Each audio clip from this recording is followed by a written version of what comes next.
Hi పిల్లలు, ఈరోజు మనం ఇంటర్మీడియట్ మొదటి సంవత్సరంలో గద్య భాగంలోని చివరి పాఠమైన రాజా బహదూర్ వెంకట రామారెడ్డి సేవా తత్పరత అనే పాఠ్యభాగం గురించి తెలుసుకుందామా. మరి ఈ పాఠ్యభాగంను మనకు అందించిన వారు సురవరం ప్రతాపరెడ్డి. రాజా బహదూర్ వెంకటరామారెడ్డి గారు స్థాపించిన విద్యా సంస్థలకు ఆయన చేసిన సేవలను గురించి ఈరోజు మనం ముందుగా తెలుసుకుందాము. వెంకటరామారెడ్డి అనేక విద్యా సంస్థలకు అధ్యక్షులుగా ఉండి విద్యాభివృద్ధికి విశేష కృషి చేశారు.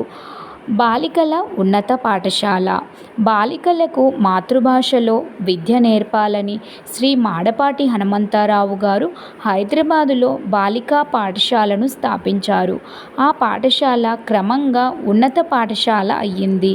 బాలికలు మెట్రిక్ పరీక్ష రాసేవారు. ఈ పాఠశాల పాలక వర్గానికి వెంకటరామారెడ్డి గారు అధ్యక్షులయ్యారు. ఈయన ప్రతి విషయంలోనూ శ్రద్ధ తీసుకొని సలహాలు ఇచ్చేవారు. స్వయంగా ఆ సంస్థకు ద్రవ్య సహాయం కూడా చేసేవారు. రెండవది పరోపకారిణి పాఠశాల. హైదరాబాదు నగరంలో ఈ బాలికా పాఠశాల ప్రైమరీ తరగతి వరకు స్థాపించారు. దీన్ని పాలక వర్గమునకు రెడ్డి గారు అధ్యక్షులుగా ఉండేవారు. ఈ పాఠశాల మంచి స్థితిలో నడిచేది. 60 మంది బాలికలు చదివేవారు. మూడవ పాఠశాల ఎక్సెల్సియర్ మిడిల్ పాఠశాల. ఈ పాఠశాలలో ఎక్కువగా తెలుగు బాలురే చదివేవారు. దీని పాలకవర్గానికి వెంకటరామారెడ్డి గారే అధ్యక్షులుగా ఉండేవారు. ఈ పాఠశాల 1945లో స్థాపింపబడింది. నాలుగవది బాలికా పాఠశాల గొల్లకిడికి. హైదరాబాదు నగరంలో గొల్లకిడికిలో ఒక ఆంధ్ర బాలిక ప్రాథమిక పాఠశాలను కొందరు ప్రజాసేవకులు స్థాపించారు. దీనికి రెడ్డి గారే అధ్యక్షులుగా చాలా కాలము పనిచేశారు. ఐదవది పరోపకారిణి బాలికా పాఠశాల సికింద్రాబాద్. సికింద్రాబాద్ నగరంలో కీర్తిశేషులు సీతమ్మ గారు తన జీవితాన్ని అంతా ధారపోసి ఒక మాధ్యమిక పాఠశాలను స్థాపించి నడిపేవారు. సీతమ్మ గారు మరణించిన తరువాత ఆమె కుమారుడు, మనుమరాళ్ళు దీన్ని నడిపించేవారు. ఈ పాఠశాలకు వెంకటరామారెడ్డి గారు చాలా సహాయం చేశారు. ఇతరులచే సహాయం చేయించి దీన్ని అభివృద్ధి కారకులయ్యారు. ఆంధ్ర విద్యాలయము. హైదరాబాదు నగరంలో తెలుగు పిల్లలకు మాతృభాష ద్వారా చదువు చెప్పడానికి ఒక మాధ్యమిక పాఠశాల అయినా ఉండేది కాదు. 1931లో ఇటువంటి పాఠశాల ఒకటి ఏర్పాటు చేయాలని దేవరకొండ సభలో తీర్మానించారు. చివరకు 1944లో పై తీర్మానము అమలు జరిగింది. ఈ మాధ్యమిక పాఠశాల స్థాపనకై శ్రీ వెంకటరామారెడ్డి గారి అధ్యక్షతలో ఒక సభ జరిగింది. నియమావళి అంగీకారం పొందింది. కార్యనిర్వాహక వర్గమునకు రాజా బహదూర్ వెంకటరామారెడ్డి గారు అధ్యక్షులుగా ఎన్నుకోబడ్డారు. తరువాత 1/9/1944 నాడు ఈ కార్యనిర్వాహక వర్గం యాజమాన్యంలో ఆంధ్ర విద్యాలయ మాధ్యమిక పాఠశాల స్థాపించబడింది.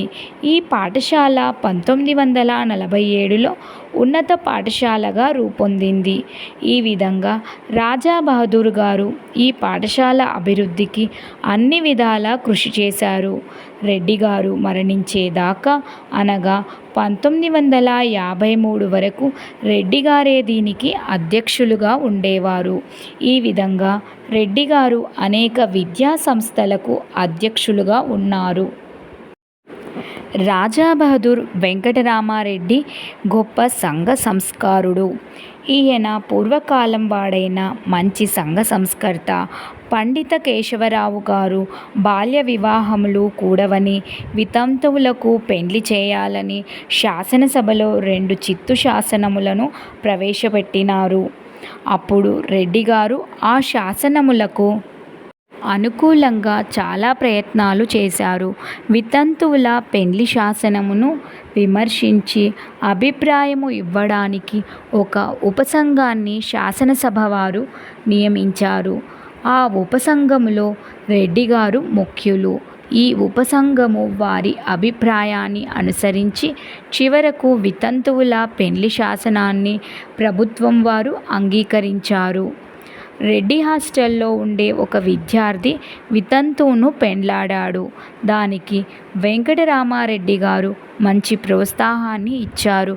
రాజాబహదూర్ గారిలో కులభేదములు పట్టింపు గాని, మూర్ఖాచారముల పట్ల అభిమానం గాని, మూఢ విశ్వాసాలు గాని ఏమాత్రమూ లేవు.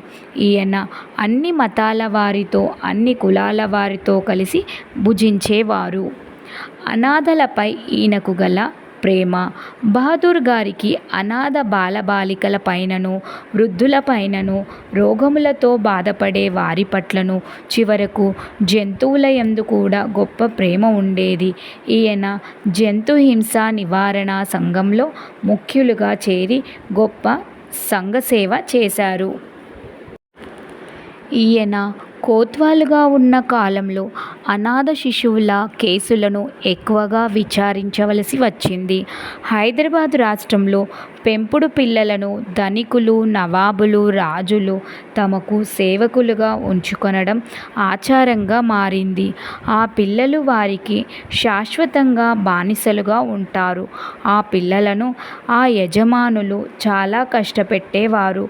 ఈ విషయాలను అప్పుడు పోలీసు శాఖ మంత్రిగా ఉన్న సర్ ట్రెంచి గారికి రెడ్డిగారు చెప్పి శాసనసభలో శిశువుల సంరక్షణ శాసనాన్ని తయారు చేయించి ఆ శిశువులను రక్షించారు. వృద్ధాశ్రమంలో రెడ్డిగారు హైదరాబాదు, సికింద్రాబాదులో ఉన్న వృద్ధాశ్రమాలకు చాలాసార్లు వెళ్ళి చూసి వారికి ద్రవ్య సహాయం చేసేవారు. ధనికులతో చెప్పి ఆ ఆశ్రమాలకు సహాయం చేయించేవారు. గొప్పవారి ఇండ్లలో పెండ్లి మొదలైన శుభకార్యములు అయినప్పుడు వారి నుండి చందాలు వసూలు చేసి ఆ వృద్ధాశ్రమాలకు మిఠాయిని పంచేవారు. ఆ ఆశ్రమాలు పాలక మండలిలో సభ్యులుగా రెడ్డిగారు ఉండేవారు. డచ్పల్లిలోని కుష్ఠరోగులకు అనేకసార్లు సహాయం చేయించారు. వీరు హైదరాబాదులో కొంతకాలం కుష్ఠరోగుల చికిత్సాలయాన్ని స్వయంగా స్థాపించి వారికి చికిత్సలు చేయించారు. హరిజనులపై అనురాగము. రెడ్డిగారికి హరిజనులంటే మంచి ప్రేమ ఉండేది. హిందూ సమాజంలోని అస్పృశ్యత దోషాన్ని రెడ్డిగారు మిక్కిలి నిరసించేవారు. రాష్ట్రంలోని హరిజనులలో ఆనాడు ఒక విచారకరమైన ఆచారం ఉండేది. కొందరు హరిజనులు తమ బాలికలను చిన్నతనంలోనే మురళీలు అని, బసవిరాన్లు అని పేర్లు పెట్టి వారిని బ్రతికి ఉన్నంతకాలం వ్యభిచారిణులుగా నిర్ణయించేవారు. సంఘంలో ఉన్న ఈ కళంకాన్ని తుడిచివేయడంలో రెడ్డిగారు ఎంతో సహాయం చేశారు. ఈ దురాచారాన్ని నిర్మూలించడానికి రెడ్డిగారి వల్లే ఏ హరిజన నాయకుడు కూడా సహాయపడలేదు. రెడ్డిగారు కరుణాసముద్రుడు, పరోపకార పారీణుడు, సర్వజన ప్రియుడైన సంఘ సంస్కార ప్రియుడు.